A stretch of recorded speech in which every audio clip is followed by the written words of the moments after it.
This is Zak Bucia, and you're listening to the LoudMouth MMA podcast. You got a gun, not a big gun, got a gun, it's not a real one, and all you ever think about is running away, all you ever think about is trying to stay away from me. All right, guys, welcome back to another episode of the LoudMouth MMA podcast. I'm your host, Kyle Steele. Today, we have another interview out of Shamrock FC, Shamrock FC 289, to be specific. This fight's happening May 20th. You can watch it streaming live from their website, or, of course, you can be there in Kansas City to watch it yourself. We have Zak Bucia. Zak Bucia, beautiful last name, man. How's it going? Going good, man. Now, I want to tell people how the sausage gets made. I did not know how to pronounce your last name, so I asked you. You told me, and I didn't want to make it look like I just nailed it on the first try, because that's not accurate. I want to make sure we all know that anyone who listens to this podcast knows I'm awful pronouncing names. People who I've seen fight 15 times, and I butcher their name doing a breakdown, it's just, I don't know why. I don't know why it is. It's my thing. Yeah, it's all good. A lot of people butcher it. It's fine. It sounds like the color fuchsia with a B. It's a Filipino last name, and most people have no idea I'm Filipino because I don't look like it at all. Yeah, I'm looking at a picture of you. You do not look Filipino. Is that mom's side, dad's side? My mother is Filipino and Mexican, and then I'm just a Euro mix on the other side on my dad's side. Okay. I think I took a lot of his features though. Very cool. Where were you born? Lawrence, Kansas. Okay. So, not a very exotic place. No. Middle of the States. Yes. I live in Ohio, so I can't really talk too much shit. Yeah. Alrighty. Well, let's get into this, man. You're fighting. Is this your, I've been talking to a lot of guys. Is this your first fight of 2017? You fought right at the end of 2016. So, this is... you're still getting back in the cage pretty quick. Yeah, that's right. I've had a little bit of time down, but yeah, I fought right at the end of 2016. I'm bad at dates, so I think that sounds right. It looks like I don't ever trust Sherdog or Tapology because they're wrong so many times, but it says December 3rd, Shamrock FC 280. So. And who was it? Who was that against? Adam Meredith. Yeah, that was my last one. Yep. And then right before that, it was Jake Lindsay and Joseph Nova. Man, they gave you two tough fights back to back there. Yeah. Lindsay was the last one I've done at 55. I'm done with 55, but I was doing that for a while, and I was just looking back at the times that I did cut to 55. It just didn't feel right for me. Like every time I do it, I just don't feel 100%, and I think it's too much of a cut for me, and I'm really happy to be back at 170. So I jumped back in with Meredith at 70, and I was just like, cool, this is how it was supposed to feel. Yeah, and your opponent, I talked to him yesterday, Bobby Volker, and he talked about the fact that he expects you to be the quicker guy, just because you're coming up in weight, but it's not like an uncomfortable weight. You're not putting on fat. You're just not cutting. You're just not cutting as hard. I'm sure you're exactly. I walk around at like 195. So yeah, so you're still having to cut. Mm-hmm. It's just not an outrageous cut like it was before. Yeah.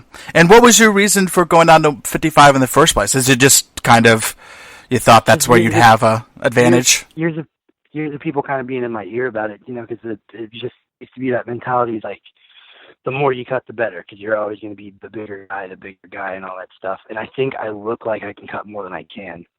So I'm not super tall for 170 or anything, and I don't think people realize like how big my thighs are. Like I have a lot of meat on my legs and stuff like that, and I think it looks like I can cut more than I actually can. Then again, I can make 55. It's just really fucking uncomfortable, and I just feel like it really affects my performance. And I just feel way more comfortable at 170 when I can focus on. I can actually do strength training and stuff like that. At 55, I can't even look at a weight, and I'll gain like a. I can't do bench. I can't lift. I can't do Olympic lifts. I can't do any of the stuff that I normally do for strength and stuff like that. Or it or I'll just gain too much weight and I won't make Yeah. the weight. So, See, that's how I am with any type of food. I like have such a hard time getting weight off of me. So, I mean, if I even like look at food, I gain weight. Yeah. Like that's how Yeah, it feels. yeah. Where you're just like, yeah. But yeah, I can imagine it's like every time you even like you can't even get around a weight set or you get a contact pound. yeah, exactly. Yeah. Are you still living in Lawrence? Yeah. Yep. I live in Lawrence, Kansas. I've been back here for like 3 years or so, I think. Okay. I think 3 or 4. Like most of my career started out in California, and then I came back here because it's where I'm originally from. Just wanted to be back home. Wanted to be back in the space. I love Lawrence a lot. So. Yeah. Do you train out of Lawrence or do you travel? Yep, I train out of Lawrence. I have a fight gym here now, based like by CrossFit Lawrence. So we're in a big warehouse CrossFit gym, and we have our cage set up inside there, and some mat space and heavy bags and stuff like that. We've got a team that I've kind of started to build since I've been back here, and some of our guys are really coming up.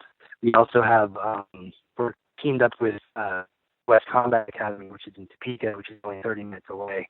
I just got back from there actually training, so that's the farthest I usually travel to really train. So we bounce back and forth. They train with us, we train with them. Yeah, we have a good solid team built now. Very cool, man. And now, I had this verified with Bobby yesterday because I did not realize that this was a thing. But whoever wins this fight gets a contract with Bellator. Yeah. That, first of all, that's incredible. That's a really smart like, it makes me, and I hope people who are listening to this, like, it makes you want to watch this fight more. Like, it really does. Because there's something more there. There's always something for a fight. It's always a big deal. It doesn't matter if it's for $5 or if it's for it doesn't matter, right? It's pride, it's wanting to be your best, right? There's all sorts of reasons why you get into a cage, but just knowing that that's on the line, for me as a fan, it makes me that much more interested. I imagine for you guys, maybe it doesn't make it more interesting, but, you know, Bobby, when I talked to Bobby yesterday, he kind of dismissed this, but so I want to ask you as well. I mean, does it put any more pressure on you? No. I'm not feeling the pressure about that really. I'm just really excited to fight. Honestly, I think this fight could be a Bellator fight in the first place. This could be a build on the moon, as far as I'm concerned. I think it's an exciting matchup in the first place. So I'm just focused on being ready and just being ready for Bobby, and I'm not really thinking about it too much. I'm just out there to do our thing. Yeah, no, that's great. And I mean, it shouldn't make you any more nervous, I guess. I mean, at the end of the day, it's still just a fight. So, you know, there's no difference. But I guess this is... Yeah, go ahead. What excites me is the 5 round. Knowing that, like, because I don't like being one of the judges, and I like the fact that we're going to have the time to figure it out ourselves, you know. It could always go 5 rounds. It could go the distance too, but we've got plenty of time to figure out, you know, who's going forward. Yeah, is that kind of one of the benefits of a 5-round fight? Is just, you know, you have that much more time to figure the other person out, and it could be vice versa. They have more time to figure you out as well. Yeah, absolutely. That's the thing. It's just like it's up to us, not to judges, which is what I enjoy about these 5-round fights, is that we can kind of leave them out of it, and then, you know, it's just between me and him.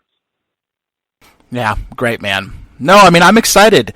I've been talking to quite a few guys fighting with Shamrock, also a lot of guys who fight with Titan, because there's events back-to-back. One's on the 19th, one's on the 20th. So I've been talking to a lot of those guys, and you also fought in Titan FC. So you fought in both Titan, and you've also had a couple fights in Shamrock. Is there a difference? So Shamrock kind of streams... I don't know if you really even care about this, but Shamrock just kind of streams to the website. Of course, Titan is on Fight Pass. Have you noticed a difference in the production between the two? There's just in the budget. Like, I mean, because obviously the budget for Titan stuff if I get shipped out to Washington or wherever they want me to fight, they got somebody there that, like, all I got to do is call a number and, like, they'll come pick me up and drive me wherever I want and stuff like that. But, I mean, they're really good about, taking care of, they've always taken care of me really well. I really enjoy fighting for them, too. So, I mean, I think that's really the only difference I saw for the most part.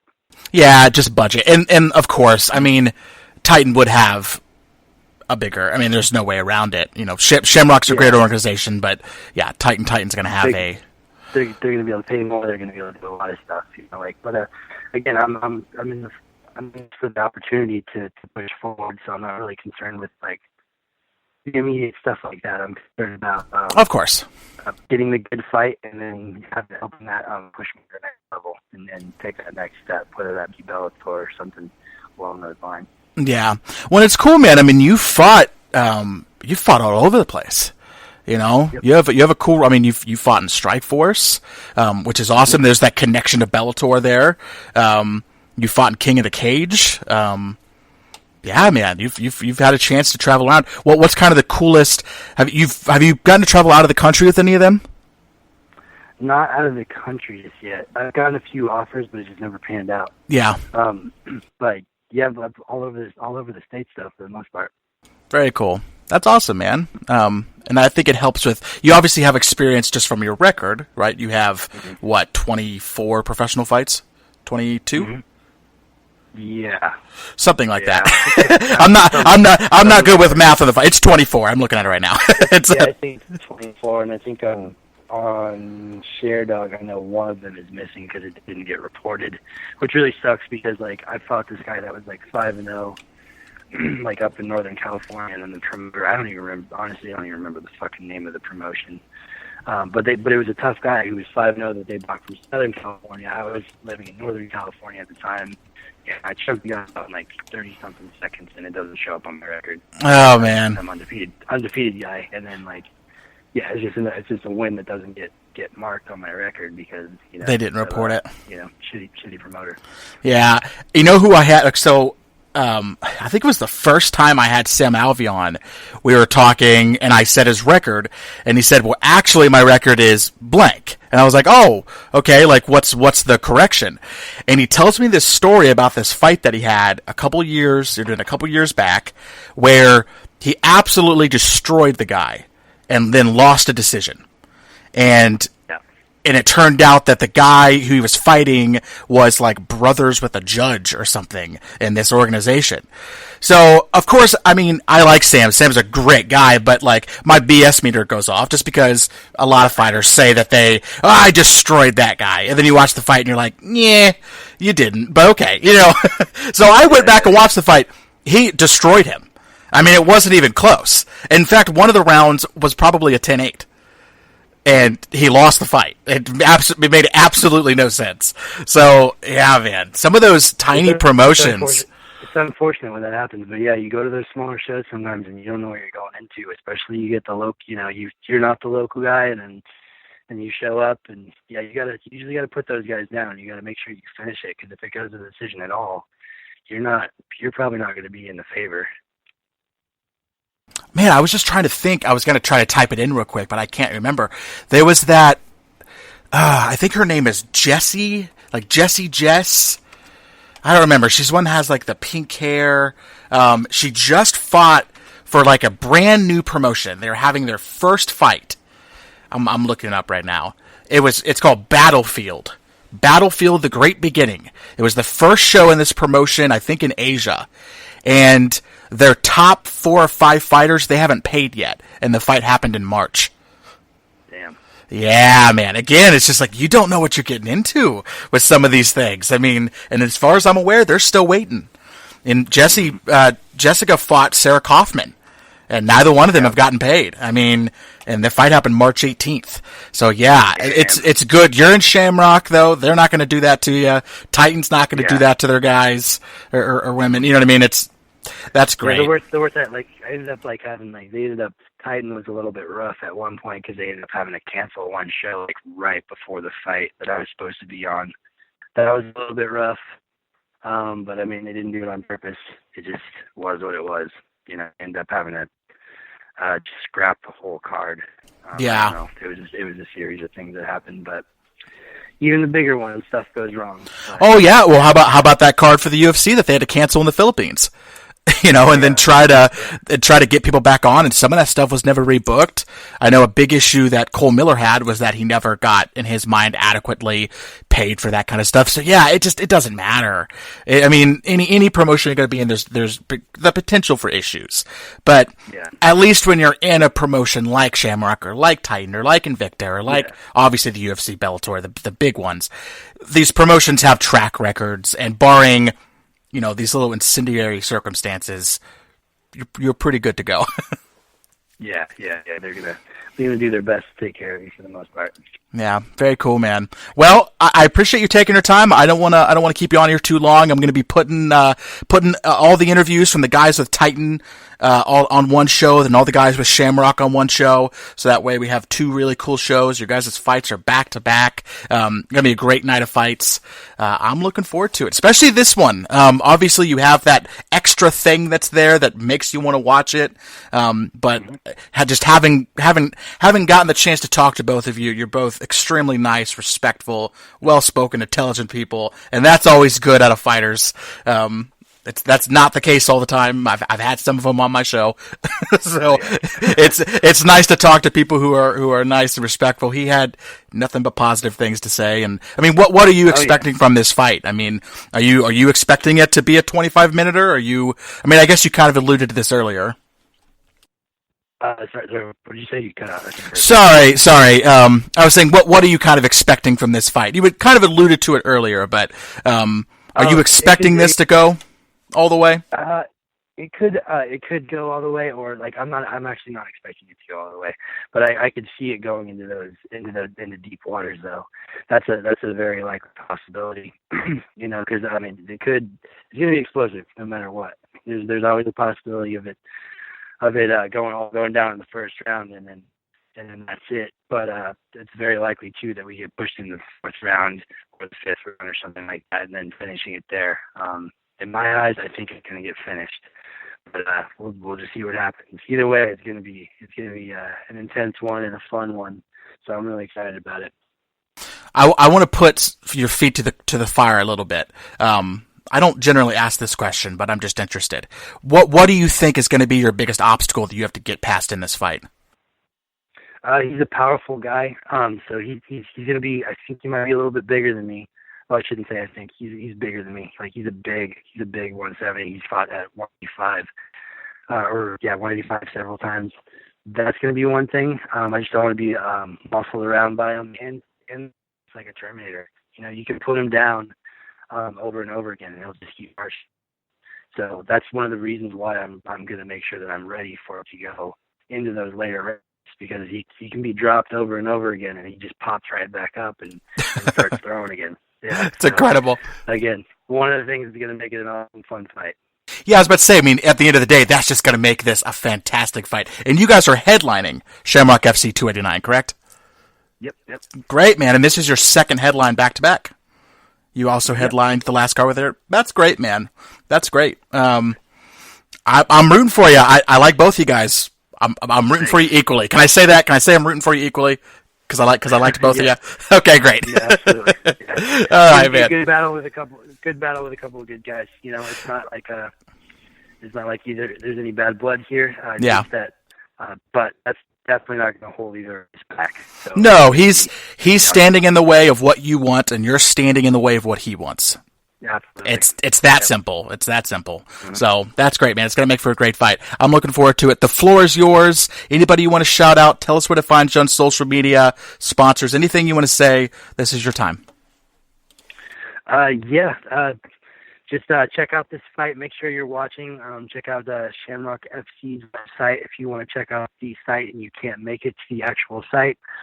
Big thanks to Tip Kaufman, my chiropractor, all my coaches, Shannon Woodward, Calvin Tiller, who are helping me get ready for this fight, Lawrence Fight Club, Midwest Combat Academy. Come fights. Awesome, man. Well, I will talk to you again soon, hopefully. Maybe after a big win here. And we can talk before your next fight, man. Sounds good. All right. Bye.